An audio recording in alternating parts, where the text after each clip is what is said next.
You've been set a brief. I think it's a fabulous brief, and that is to create afternoon tea. That challenge was set by food writer and broadcaster Amol Rajan.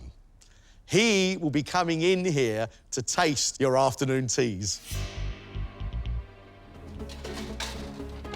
OK, chicken paste, candle nuts.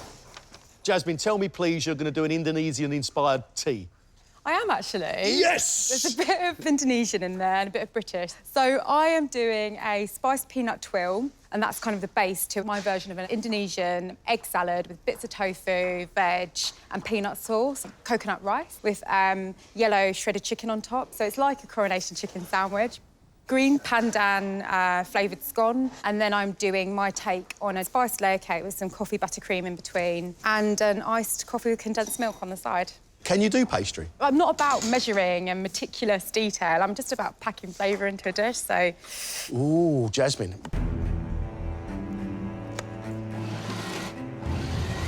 Twill. It's not done, but I'm going to have to serve it.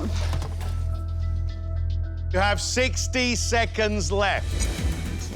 Jasmine, time for your afternoon tea.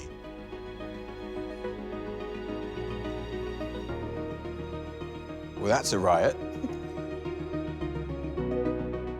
Marketing manager Jasmine has made a peanut tuile topped with cucumber, eggs, peanut sauce, crispy onions and microcress, alongside crispy chicken skin topped with curried chicken and coconut rice, pandan scones served with pineapple jam and chantilly cream, and a mace-spiced layer cake with coffee buttercream, served with condensed milk iced coffee.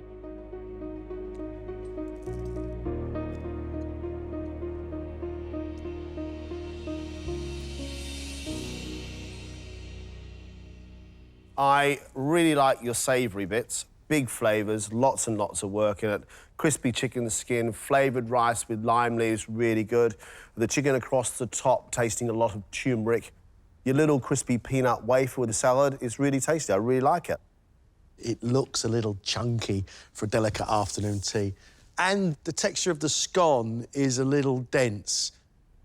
The maize cake doesn't work, does it? And I think you know that. Each layer is far too thick, and the cream, therefore, doesn't really get a chance to get a say. And I think you know in your heart of hearts that if you had another chance, you'd do that slightly differently. And it's a shame because you've been so ambitious, you've tried to do so many different things that I think that ambition has just meant that technically you haven't pulled off every element. I knew I was really pushing myself and there was a chance things were going to go wrong. I just wish not so many things went wrong. You will have 90 minutes. Ladies and gentlemen, let's cook. My brief today is about giving a creative twist to a full English breakfast. Everyone knows that breakfast is the king of meals, but usually when you get a full English, it tastes the same as every other full English. So what I want today is to see people who take that historic, traditional meal and give it some flair, give it something extra and something worthy of MasterChef. What I don't want to see today is a couple of fried eggs and a spoonful of beans and a sausage. Kenny, our bank manager, is a bundle of energy but produces good quality, well-cooked food. One of my favourite dishes is a good full English breakfast, and you know, it's something that my dad always used to cook on a Sunday religiously. So it would really hurt me if I got this wrong today. What do you think of this brief? Why was it set? I think it's one of those classic things that you don't want to muck around with it too much, but it's a beautiful thing when done right. That sort of feeling where you want to unbuckle your belt buckle when you've had a good one. What's your take on this breakfast, Kenny? A smoked bacon and potato cake with a truffled confit duck yolk, some Spanish black pudding bonbons, Bloody Mary sausage and a nice brown sauce. You making your own brown sauce? Yes. Kenny, I really like the sound of this, but it sounds like you've got a lot to do. Got a lot to crack on with, thank you. The key to a great breakfast is wet to dry. My concern right now for Kenny is when the only wet on the plate is the egg yolk and the brown sauce. It all needs to come together. Take your time.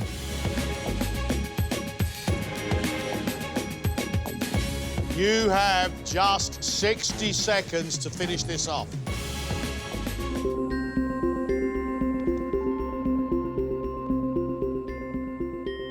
Bank manager Kenny has made a Bloody Mary sausage, smoked bacon potato cake, confit duck yolk with truffle, a Spanish black pudding bonbon, and his own brown sauce, with buttered set mushroom and a roasted thyme tomato.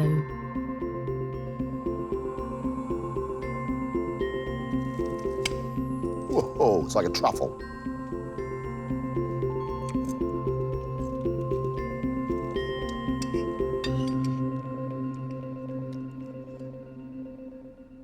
Kenny, I think that the egg is beautiful. It's really, really nicely cooked. I think the truffle flavour is very, very strong. And I really like this black pudding. It had a real punch. I've got to say, the sausages don't quite do it for me. I think they're a bit dry. Sure, thank you. I like the amount of work you put in here, Kenny, but it's not all joined up. It is a really difficult balancing act. And as you can see, there's lots of dry bits left on the plate, and there's no moisture left. All the egg yolk is gone. Sure. I really like that brown sauce that you've made. In fact, to be honest, I like everything on that plate apart from that dirty, great, dry sausage.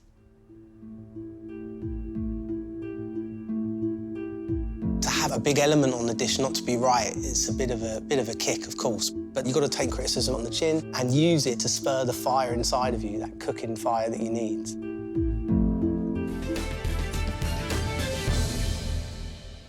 Are you going to give us an Italian afternoon tea? Totally Italian, from start to finish. Time I think about food that I love, it always ends up leading to Italy. Afternoon tea does not exist in Italy. Well, there isn't an afternoon tea, but there is something called a merenda. And it is a tradition of having little sort of savoury snacks and sweet snacks in the afternoon. So it's a version of an afternoon tea. What that will include, as far as I'm concerned, is a little pizza, a little fried pizza. A sorbet is a kind of a palate cleanser, which is going to be raspberry and fig leaf. Then moving on to these little almond biscotti, which are these kind of soft, almondy biscuits. And then we move on to cannoli, crispy shells that are filled with a sort of citrus, sweet cheese mixture in them. The rogue amongst all this is a sorbet flavoured with fig leaves. How do you taste the leaf of a fig? I've never had before in my life.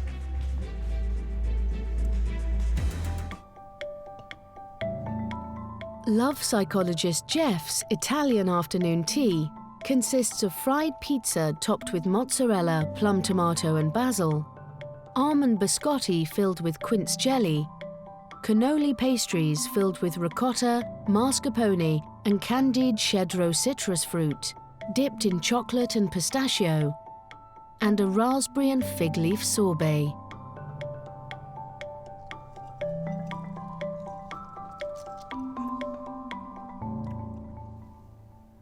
A fried pizza. It's really lovely. You've got the sweetness of tomato, that milkiness of mozzarella and saltiness. Find that absolutely delightful. That biscuit is dense, it's heavy, as it should be, and I love marzipan. That's marzipan flavoured with a bit of jam. Yeah, absolutely. In fact, I'd like a bigger one that I could dunk into coffee. The cannoli I like. This crispy pastry, I love the filling. I think it's absolutely wonderful, not too sweet, not too sharp. But the thing that's blown me away is the sorbet. I never believed you could get the taste of fig leaf inside a sorbet, and it's really, really delicious. It's absolutely fantastic, isn't it? Fantastic texture, it looks beautiful, it smells fantastic, and the flavour's amazing. Jeff, I'm thinking about the brief that was set, which was to show creativity, ambition and flair, and I can't think of anything you've missed. Thank you. I'm chuffed. Yeah, I'm really, really chuffed. Oh my God, that's so good. You put so much into it, and so when that's met by tremendous feedback, it's very moving. This dish is going to have to deliver on so many levels. It's a total experiment. It's a total invention of what was up there that's been put onto a plate. It should set your taste buds on fire. You and I love Nisha. We love her spice and we love her bold flavours. Nisha has got magic in her fingertips. But what's she going to do with some bacon and eggs? Nisha, by the looks of these spices, Yeah. we are going to get an Indian-themed full English. That's right. What are you going to make? A stuffed paratha with black pudding and sausage. It's going to be topped with a chilli and coriander poached egg. Then we're going to have some masala-style baked beans, alongside a mushroom encased in hash brown pakora with bacon jam. Have you got a name for this dish? I call it an Englishman in Mumbai. An Englishman in Mumbai. Yes. Look forward to meeting him. A paratha, a flatbread filled with sausage meat and black pudding. Then we've got a pakora, or a fritter, which has got hash brown potato around mushrooms that then's been crispy deep fried. I think that sounds absolutely fantastic, but Nisha has got herself a huge amount of work to do. Okay, just the eggs, I'm done. This is me making effort with presentation, trying.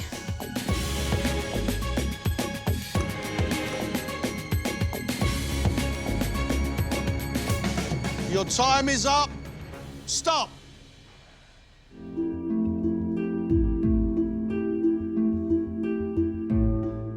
Mum of two Nisha has created a sausage and black pudding stuffed paratha, topped with a red chilli and coriander poached egg, masala baked beans, a pakora filled with garlic and mushroom hash brown, with bacon jam, grilled tomato, and a cup of masala chai tea.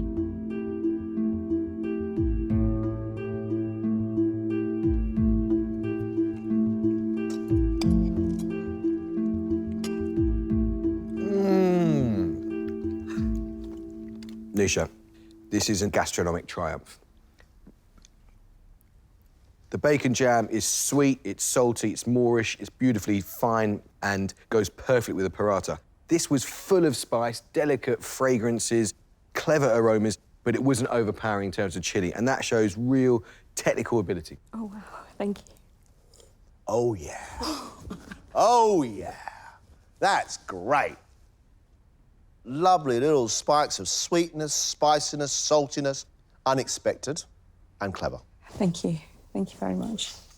It's new, it's refreshing, it's brilliantly flavoured, it's fantastic. That is a huge success. Well done. Oh, my goodness, thank you.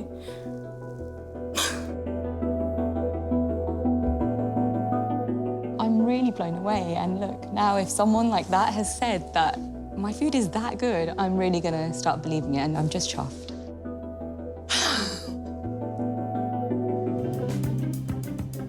The first of two desserts is being made by stonecutter Thomas, who has chosen to showcase some of his local Devon produce. Following on from Delia being in Spain, down to Devon. You can't beat Devon, can you? Honey cake with honeycomb and a used milk sorbet. I love honey. Who doesn't? But it's really sweet. What you then need there is that used milk to offer a balance to all that sweet honey. Might not be quite as complex as what some of the other guys are always doing, but for me, I'm really pushing myself with different techniques, flavours, and trying to make it exciting.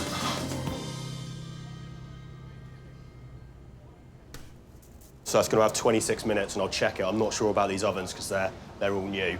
So normally it's about 26 minutes for the cake, but might be a bit longer in now, I'm not sure. Pressing on with the first dessert, Thomas has got his used milk sorbet onto churn, and he's made a honeycomb from caramelised sugar and bicarb of soda. Got to leave that for a good sort of hour and a half to cool down, and I'm going to crumble it and put parts of it over the dish. But he's noticed a problem with his honey cake. It's cooked too quickly around the outside and not cooked quick enough in the middle. I'm going to do it again. I'm not panicking, it's just one of those annoying things that I could have done without, but I've got to get it right. Thomas's second cake is not yet ready, But with time running short, he decides to try and salvage enough portions from his first attempt. I'm happy with it. Texture's nice, got a real nice honey flavour. So someone must have been looking down on me.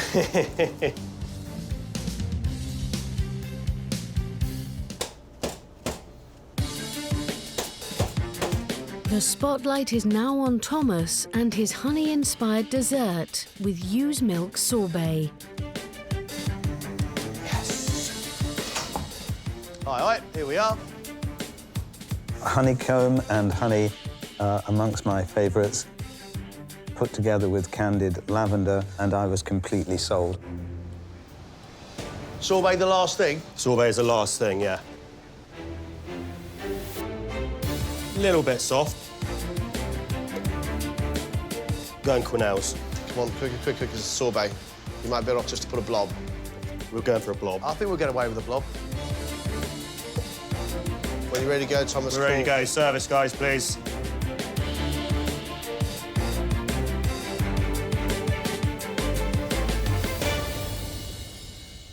Everything on the dish is how I wanted it, how I envisaged it. Couldn't really go better for me. If those guys like it, whoopsie hey. Thomas's Devon-inspired pudding includes honey cake, ewe's milk sorbet, honeycomb, lemon gel, and candied lavender.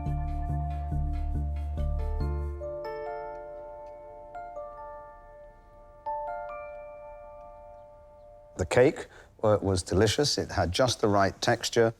And then actually coming out into lavender and lemon, being slightly rescued from the sweetness of the honey. I thought it was delicious. You had to have used milk to take the edge off the honey, didn't you? That's what life's all about, is puddings. That was scrumptious.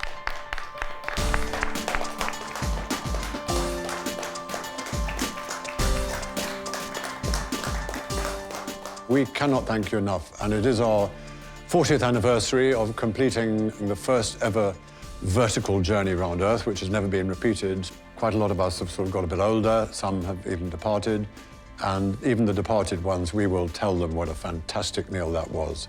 So 1,000 thanks to all of you. Brilliant. Yeah. Yeah.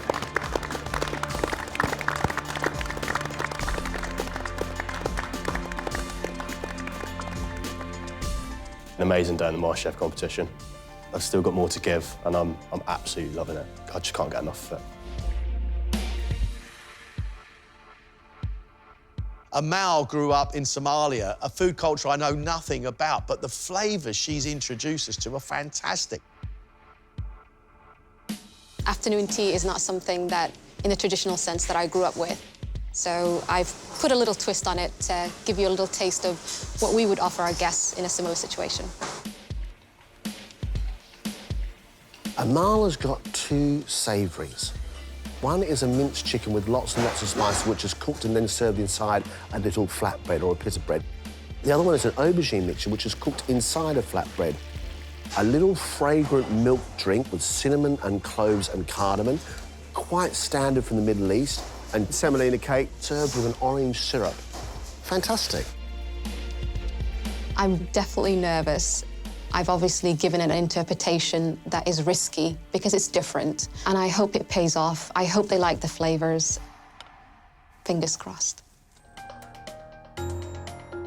Banking executive Amal has added a parsley salad to 2 types of pitta, one with ginger and chili spiced chicken, and the other with fried aubergine, eggs, yogurt and tahini. She's also made a semolina cake coated in an orange syrup, coconut and cardamom milk, and almond and mascarpone stuffed dates, with a mint tea. I would have liked to have seen a little flatbread made rather than being just ready-made breads. It's just a skill thing.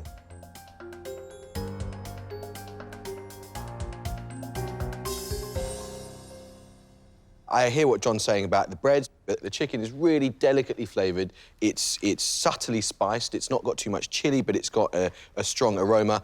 The burnt aubergine's got a really strong flavour, which came through nicely. And I love the chopped salad.